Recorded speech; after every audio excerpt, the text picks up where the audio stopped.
مولا فرماتے ہیں کہ صبح صبح رزق کی تقسیم ہوتی ہے، اسی لیے فرمایا گیا کہ نماز فجر کے بعد طلوع آفتاب تک سونے سے پرہیز کرو اور جاگنے کی کوشش کرو۔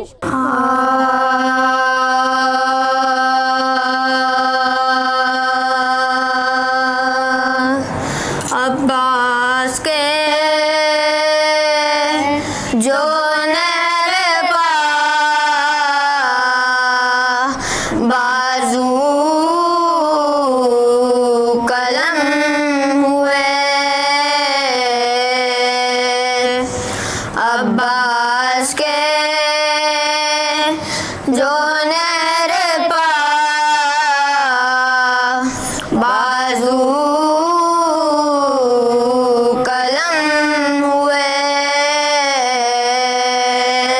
صدمے سے بنے حیدر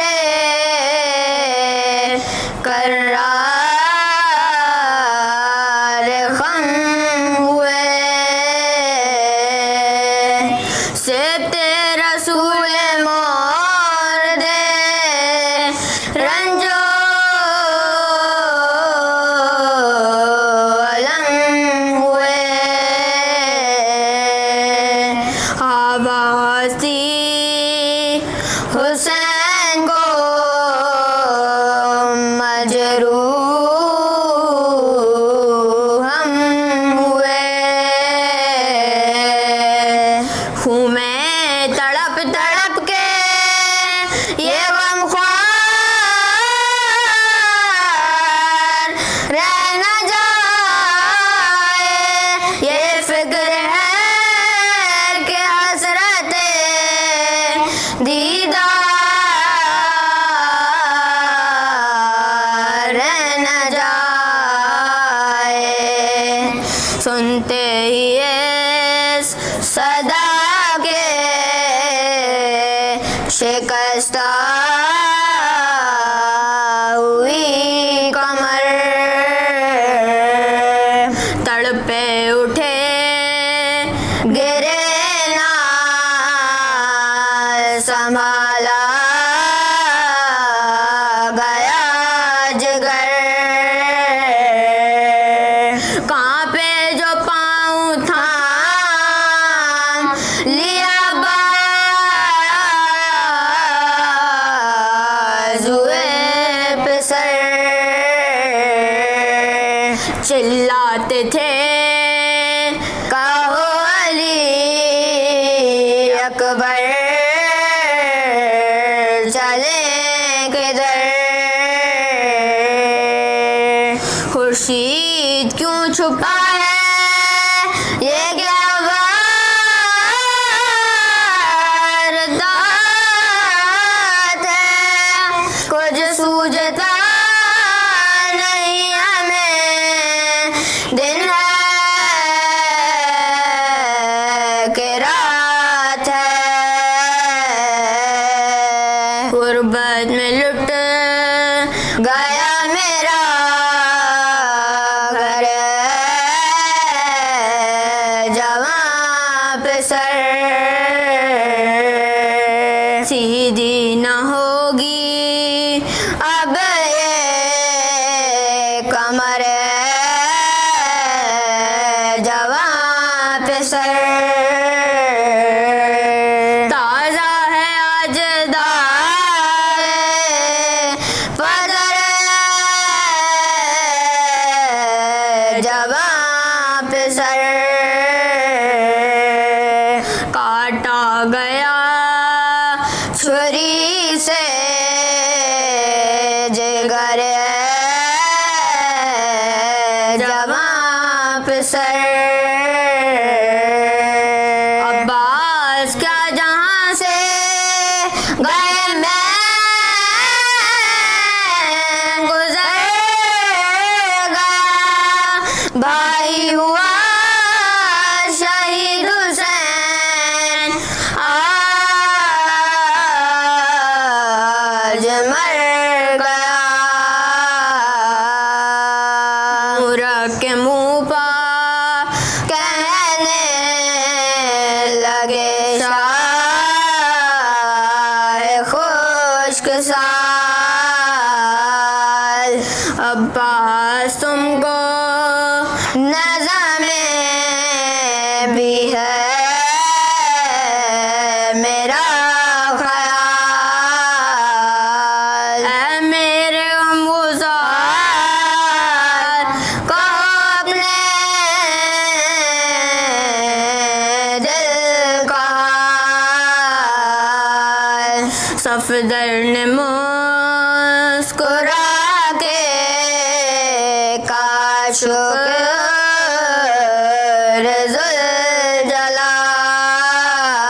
ذوالجلال آرام آ گیا تپش روح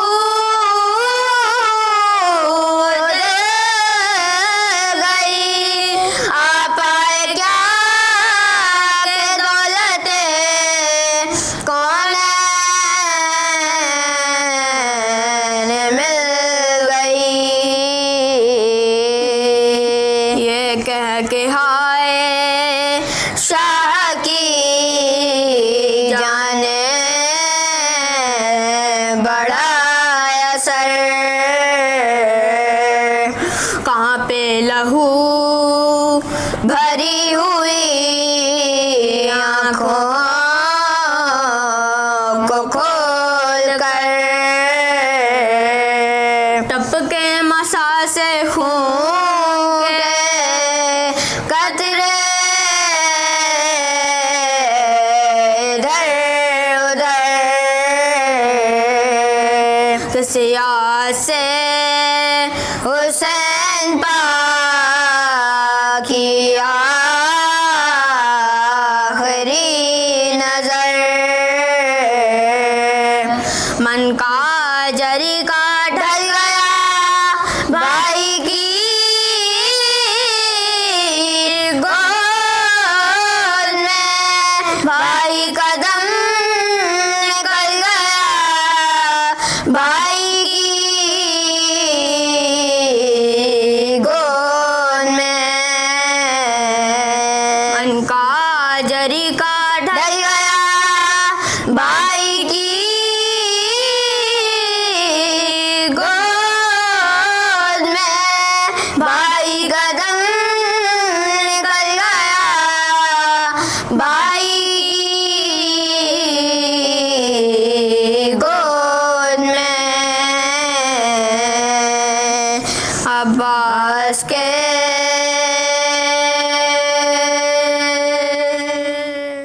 اعوذ باللہ من الشیطان الرجیم بسم اللہ الرحمن الرحیم الحمدللہ رب العالمین الصلاة والسلام علی اشرف الانبیاء والمرسلین ابی القاسم محمد اللہم صلی علی محمد وعلی محمد وعجل فرجهم اجمعین الصلاة والسلام علی ولیہ و وصیہ و اخیہ امیر المومنین علی ابن ابی طالب علیہ السلام اللہم صلی علی محمد وعلی محمد وعجل فرجهم اجمعین عزاداران امام مظلوم، جب کسی انسان کی ذات کائنات پہ محیط ہونے کا اٹل ارادہ کر لیتی ہے تو گردش لیل و نہار کی رگوں میں دوڑتا ہوا لہو برف بن جاتا ہے، رنگینی خون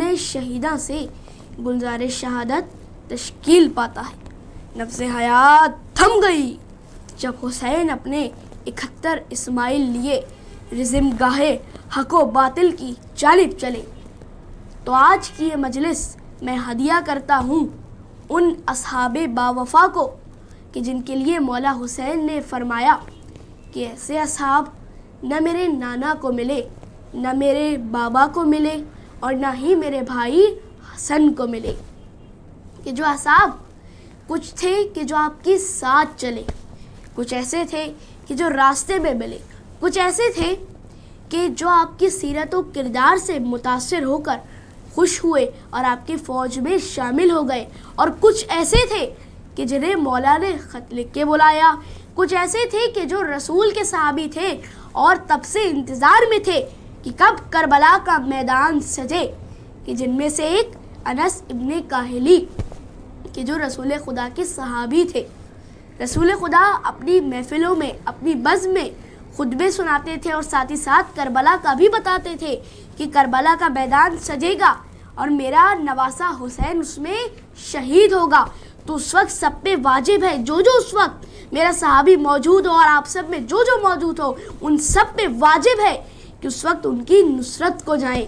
تو تب سے انتظار میں تھے کہ کب کربلا کا میدان سجے، میں امام کی نصرت کو پہنچوں.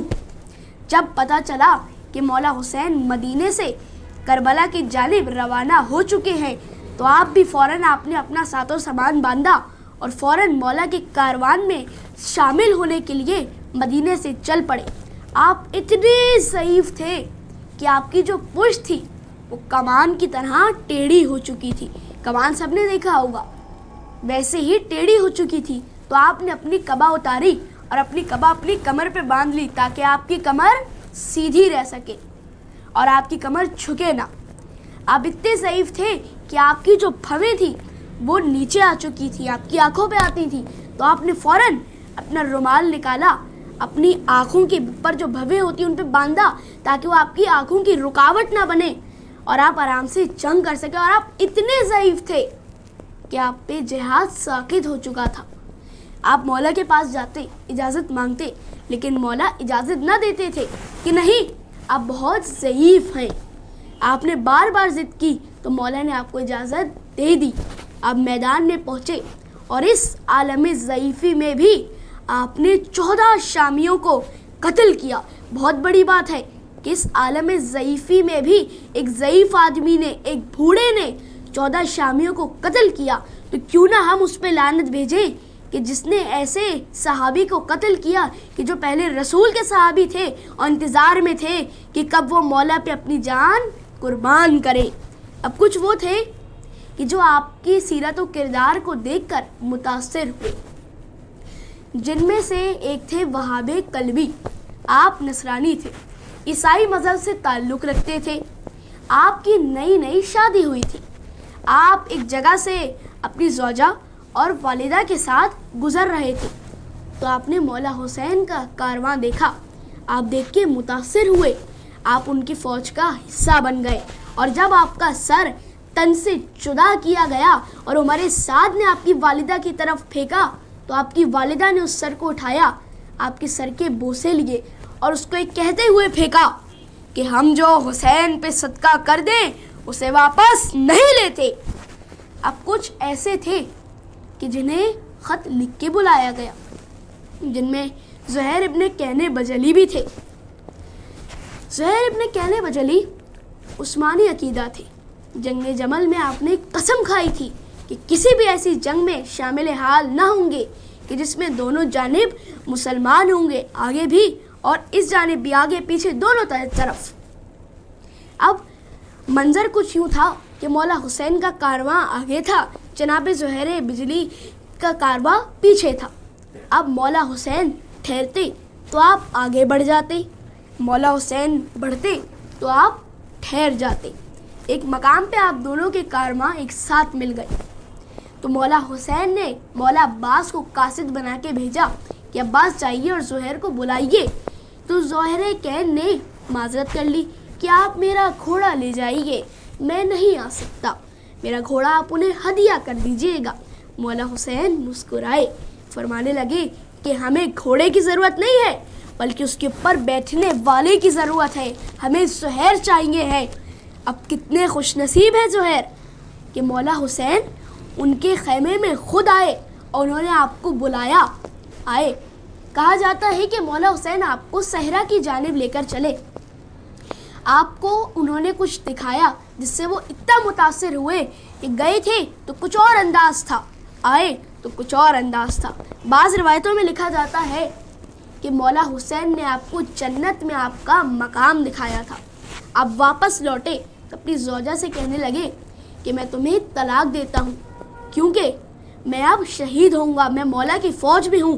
تو فرمانے لگی زہیر آپ خود تو جا رہے ہیں، مجھے کیا نبی زادیوں کی خدمت میں جانے کی اجازت نہیں دیں گے؟ میں بھی آپ کے ساتھ جاؤں گی. اور اس طرح دونوں ایک ساتھ گئے. اب کچھ وہ صحابی ہیں کہ جو مولا کے بچپن کے بھی دوست تھے، جن میں آتے ہیں حبیب ابن مظاہر، جو آپ کے بچپن کے دوست تھے۔ مدینہ کی گلیوں میں جب مولا حسین جایا کرتے تھے تو حبیب آپ کے ساتھ ہوتے تھے، دوست تھے، لیکن مولا حسین کو بہت پسند بھی کرتے تھے۔ مولا حسین نواسۂ رسول بھی تھے، اسی لیے آپ کے قدموں کی خاک اٹھاتے، اس کے بوسے لیتے، اسے چومتے۔ تو ایک دن آپ کے والدین نے ایک محفل منعقد کی، اس میں مولا حسین کے اپنا بابا مولا علی کو، رسول خدا کو، اور ساتھ ہی ساتھ مولا حسن کو بلایا۔ سب پہنچے محفل میں۔ اب حبیب ابن مظاہر اتنے خوش تھے کہ میرے دوست حسین آ رہے ہیں، فوراً چھت پہ جاتے تھے، دیکھتے تھے کہ حسین کہاں سے آ رہے ہیں، اب واپس آ جاتے تھے۔ اتنے میں ہی آگے بڑھے اور یہ کیا، حبیب چھت سے گر گئے۔ اب والدین پریشان ہوئے کہ اب ہم کیا کریں، ہم نے انہیں محفل میں بھی بلایا ہوا ہے اور ہم منع بھی نہیں کر سکتے۔ تو انہوں نے سوچا کہ کام کرتے ہیں، ان کی لاش کو اپنے کمرے میں، حجرے میں رکھ دیتے ہیں، جب محفل ہو جائے گی، سب چلے جائیں گے تو ہم ان کو دفن کر دیں گے۔ اب مولا حسین پہنچے، مولا حسین نے دیکھا کہ حبیب ابن مظاہر نہیں ہیں، رکے، کھانا لگ چکا تھا، حبیب نہیں آئے، پوچھنے لگے کہ حبیب کہاں ہے۔ اب ان کے والدین نے کہا کہ یہیں کہیں کھیل رہے ہوں گے، بس ابھی کچھ ہی دیر میں آتے ہیں۔ پھر پوچھا، پھر وہی جواب ملا۔ اب تیسری بار پوچھا، وہی جواب ملنے پر مولا حسین نے کہا کہ نہیں، اب میں کھانا نہیں کھاؤں گا، جب تک میرے دوست حبیب نہیں آئیں گے میں کھانا نہیں کھاؤں گا۔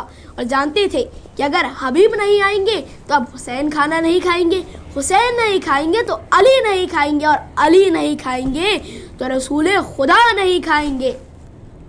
اب مولا حسین کو چلا لایا۔ مولا حسین نے ایک آواز نکالی کہ حبیب، تمہارا امام تمہیں بلا رہا ہے، فوراً ہمارے پاس آؤ۔ اب جناب حبیب لبیک یا حسین کہتے ہوئے آپ کی خدمت میں حاضر ہو گئے، اور یہ مولا حسین نے آپ کو دوسری زندگی عطا کی تھی، اور یہ ایک امانت تھی کہ جسے حبیب اپنے ساتھ لے کر چل رہے تھے۔ جب وہ اسی امانت کو لے کر کربلا کے میدان میں پہنچے، اور اب ایک وہ بھی صحابی تھے کہ جنہیں جناب جون کہا جاتا ہے۔ جناب جون کربلا کے میدان میں مولا حسین سے اجازت مانگ رہے تھے کہ مجھے اب جنگ کی اجازت دے دیں۔ مولا حسین منع کر دیتے کہ نہیں، تو انہوں نے کہنے لگے کہ مولا حسین، آپ مجھے اسی لیے اجازت نہیں دے رہے ہیں نا کیونکہ میرے پسینے میں سے بدبو آتی ہے۔ مولا حسین نے جنگ کی اجازت دی اور ساتھ ہی ساتھ یہ دعا کری کہ اے خدایا، ان کے خون میں، ان کے پسینے میں خوشبو لا دے۔ اور ایسے ان کے خون میں، پسینے میں خوشبو آئی کہ جب مولا حسین کو شہید کیا گیا تو آپ کو اور ان کا خون آپس میں مل گیا، اور پورا میدان کربلا ان کے جناب جون کے خون سے مہک رہا تھا۔ جیسے کوئی باغبان پھولوں سے مہکتا ہے، ویسے ہی کربلا ان کے خون سے مہک رہی تھی۔